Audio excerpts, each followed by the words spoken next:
Ration দোকান থেকে নিয়মিত চাল গম পাচ্ছেন এবং সেই চাল গম পাওয়ার জন্য আপনি কি যোগ্য রয়েছেন সেটা আপনি কখনো ভেবে দেখেছেন?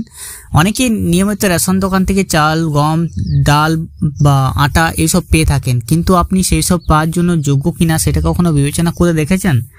যদি না করে থাকেন তাহলে আপনাদের জন্য একটি বিশেষ সতর্কবার্তা, কারণ এবারে আপনার রেশন কার্ডে আপনি রেশন পাবেন কিনা বা রেশনের জন্য আপনি যোগ্য কিনা সেটা এবার চেক করে দেখা হবে। অনেকেই আছেন দারিদ্র্য সীমার নিচে বসবাসকারী মানুষ আছেন, আবার অনেকেই আছেন যারা দারিদ্র্য সীমার উপরে বসবাসকারী মানুষ আছেন। তাদের অনেকেই আছেন যারা রেশন কার্ড আছে, কেউ ব্যবহার করে রেশন কার্ড সার্টিফিকেটের জন্য ব্যবহার করেন, আবার কেউ রেশন তোলার জন্য ব্যবহার করতে থাকেন।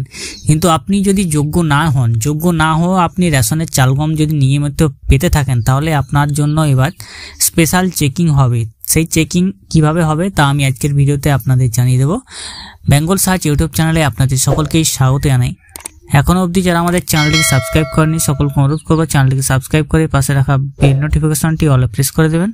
ফেসবুক থেকে দেখলে আমাদের পেজটিকে অবশ্যই ফলো দিয়ে রাখবেন। আমরা অনেকেই আছি যারা রেশন কার্ডে রেশনের থেকে চাল দ্রব্য পেয়ে থাকি, চাল, গম, খাদ্যশস্য পেয়ে থাকি। অনেকেই আছেন যারা রেশন থেকে বিভিন্ন খাদ্যশস্য নেন কিন্তু জানেন না যে তারা অ্যাকচুয়ালি রেশন থেকে খাদ্যশস্য পাওয়ার যোগ্য কিনা। আবার অনেকেই আছেন জেনেও না জানার ভান করে থাকেন।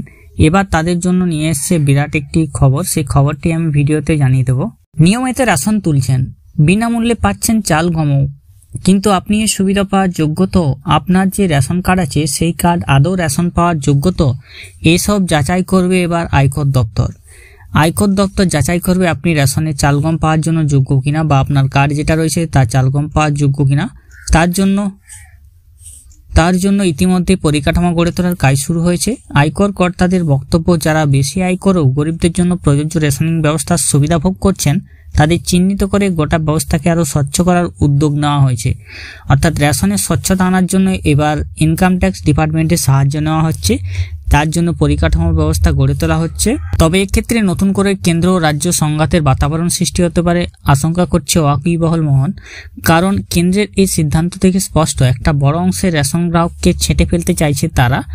রেশন গ্রাহকদের ভর্তুকির টাকা সরাসরি ব্যাংক অ্যাকাউন্টে পাঠাবে কেন্দ্র, এমনটাও কিন্তু জল্পনা বা জলঘোলা শুরু হয়েছে।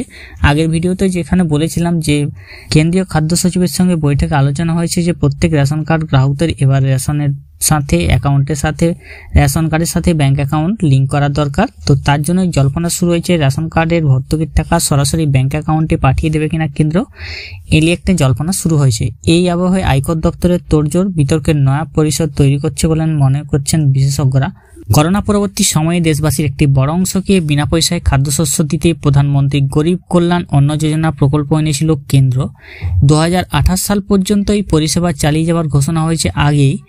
জাতীয় খাদ্য সুরক্ষা আইনের আওতায় বহু মানুষ পশ্চিমবঙ্গে বিনামূল্যে খাদ্যশস্য পান।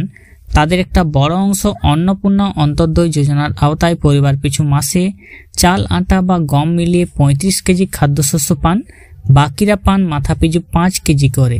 অর্থাৎ প্রধানমন্ত্রী গরিব কল্যাণ অন্ন যোজনা যে প্রকল্পটি এনেছে কেন্দ্র সেটা 2028 সাল পর্যন্ত চালিয়ে যাওয়ার ঘোষণা হয়েছে আগেই। এবং এই আবহে পশ্চিমবঙ্গে যারা বিনামূল্যে খাদ্যশস্য পান তাদের একটি বড় অংশ পান অন্নপূর্ণা অন্তর্দয় যোজনার মাধ্যমে, যেখানে চাল, গম বা আটা মিলিয়ে 35 কেজি খাদ্যশস্য পান, বাকিরা পান 5 কেজি মাথাপিছু। তো কেন্দ্রীয় সরকার মনে করছে বিভিন্ন রাজ্যে খাদ্য সুরক্ষা আইনের আওতায় থাকা প্রকল্পের সুবিধা প্রাপকদের মধ্যে জল রয়েছে। অর্থাৎ আইনের ফাঁক বলে বিভিন্ন রাজ্যে যে রেশন কার্ডধারীরা রয়েছেন তাদের মধ্যেই খাদ্য সুরক্ষা আইনে থাকা প্রকল্পের সুবিধাভোগীদের মধ্যে অনেকেই জল রয়েছে। অর্থাৎ যাদের বিনামূল্যে রেশনের প্রয়োজন নেই তারাও এই সুবিধা নিয়ে থাকেন, অথচ ভর্তুকি বাবদ বিপুল অর্থ খরচ করতে হচ্ছে কেন্দ্রকে। এই অবস্থায় 2025-26 অর্থবর্ষের কেন্দ্রীয় বাজেটে প্রধানমন্ত্রী গরিব কল্যাণ অন্ন যোজনা খাতে ভর্তুকি বাবদ বরাদ্দ করা হয়েছে 2,03,000 কোটি টাকা। 2025-26 যে বাজেট হয়েছে সে বাজেটে প্রধানমন্ত্রী গরিব কল্যাণ অন্ন যোজনাতে বরাদ্দ হয়েছে 2,03,000 কোটি টাকা। তারপরেও সরকার চাইছে ভর্তুকির খরচ সার্বিকভাবে কিছুটা কম হোক, তাহলে অন্য খাতে সেই টাকা ব্যবহার করা যাবে। কারণ আগামী অর্থবর্ষ থেকে 12 লক্ষ টাকা পর্যন্ত রোজগারে আয়কর ছাড়ের যে সুযোগ দেওয়া হয়েছে তার ফলে রাজস্ব কমবে কিন্তু কেন্দ্রের। অথচ মোদী সরকারের আয়ের সংস্থান বাড়ছে না, উৎপাদন ক্ষেত্রেও ছাড়া নেই। তাহলে উপায় একটাই, ফাঁক ভরাট করতে হবে। কেন্দ্রের যুক্তি হলো, যদি বিপুল সংখ্যক মানুষকে আয়কর ছাড়ের সুবিধা দিতেই হয় তাহলে তাদের বিনামূল্যে রেশনের সুবিধা দেব কেন?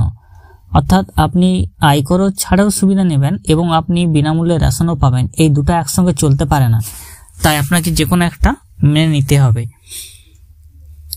এই শ্রেণীর চাকরিজীবী তো বটেই, রিটার্ন জমা করা বহু মানুষই সুবিধা নিয়ে থাকেন, সেখানেই কাটছাট করতে উদ্যোগী হয়েছে সরকার। সূত্রের খবর, আয়কর সংক্রান্ত তথ্য ক্রেতা সুরক্ষা মন্ত্রককে জানানোর জন্য central board of direct taxes এ তাদের সিস্টেম বিভাগের ডিরেক্টর জেনারেলকে নির্দেশ দেওয়া হয়েছে মন্ত্রকের অধীন খাদ্য ও গণবন্টন বিভাগের যুগ্ম সচিব পদমর্যাদার অফিসারকে সেই তথ্য দিতে হবে। ক্রেতা সুরক্ষা মন্ত্রকে রেশনের গ্রাহকদের আধার সংক্রান্ত তথ্য জানাবে আয়কর দপ্তরকে। আধারের সঙ্গে ইতিমধ্যে রেশন কার্ডের লিঙ্ক করা হয়ে গেছে, যারা করেননি অবশ্যই করে নেবেন। এরপর আধারের সঙ্গে প্যানের লিঙ্ক থাকলে বা প্যান কার্ড যেটা রয়েছে তার লিঙ্ক থাকলে সংশ্লিষ্ট ব্যক্তির বার্ষিক আয় সহজেই কিন্তু জানা যাবে। অর্থাৎ আমরা প্যান কার্ড কিন্তু অনেকেই ব্যাংক অ্যাকাউন্টের সঙ্গে লিঙ্ক করা আছে এবং সেই লিঙ্ক করার কারণে অনেকে প্যান অ্যাপ্লাই করার সময় আমরা বিভিন্ন রকম করেছিলাম, যেখানে ইন্ডিভিজুয়াল, ব্যবসায়ী বা এইসব দিয়েছিলাম, সেখান থেকেও সেই ব্যক্তির বার্ষিক আয় জানা যাবে। আয়কর বিভাগ, গণবন্টন দপ্তর নিজেরাই ঠিক করবে কতজন ব্যক্তির তথ্য তারা লেনদেন করবে। অত্যন্ত সংবেদনশীল ও যথাযথ সুরক্ষা দরকার, তাই কিভাবে সুরক্ষিত থাকবে তা নিয়ে ইতিমধ্যে আলোচনা হয়েছে। সেই মতো পরিকাঠামো তৈরির কাজ হয়েছে, শুরু হয়েছে। এই অবস্থায় রাজ্যগুলির কী অবস্থানে এখন সেটাই দেখার। পশ্চিমবঙ্গের খাদ্য দপ্তরের সঙ্গে এই বিষয়ে কেন্দ্র এখনও কোনো আলোচনা করেনি বলেই খবর। অর্থাৎ রেশনে অনেকেই আমরা খাদ্য সামগ্রী নিয়ে থাকি এবং অনেকেই আছেন যারা খাদ্য সামগ্রী নেওয়ার প্রয়োজন মনে করেন না বা খাদ্য সামগ্রী নিয়েও সেটা খোলা বাজারে বিক্রি করে দেন। এই খোলা বাজারে বিক্রির ফলে অনেক গরিব খাদ্য যারা পাওয়ার যোগ্য তারা পাচ্ছেন না সঠিক, এবং সেখান থেকে কেন্দ্র অনেকে মনে করছে যে অনেকেই আছেন যারা দারিদ্র্য সীমার উপরে বসবাসকারী আছেন, তাদের রেশন কার্ডের কোনো খাদ্যশস্য প্রয়োজন নেই, কিন্তু তবু তারা রেশন কার্ড নিয়ে বা রেশন তুলে সেগুলো ব্যবহার করছেন বা বিক্রি করে দিচ্ছেন।